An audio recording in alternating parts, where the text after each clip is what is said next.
Well, my message to Gentiles, to Christians, to non-Jews throughout America would be, don't let the overwhelming demographics and statistics of those turning against Israel make you lose hope. Right. Let it bolster and strengthen your hope. Absolutely. Because, listen, I live on one of the deepest settlements in the Judean frontier.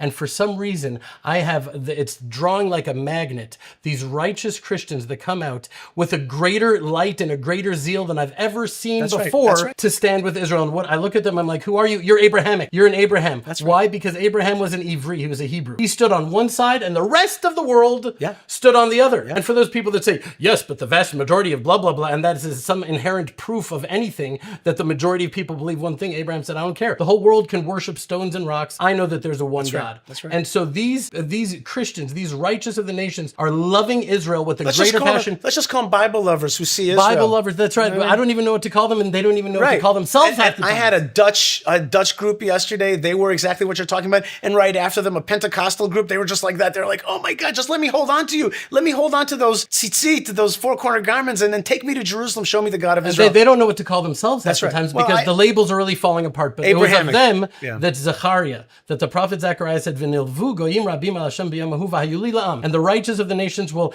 attach themselves to the house of Israel on that day and be for me like a nation. What does it mean to attach yourself to the house of Israel? One of those few Germans that hit a Jew in their home in World War II, if they were caught, what happened to them? They were in the gas chambers of Auschwitz. When you tie your fate into the fate of Israel, when you cast your lot with the Jewish people in a real way, then you are attaching yourself to the house of Israel. And then I believe in Hashem's eyes, there's a new type of national thing that's being formed because they're not just saying it, they're living it.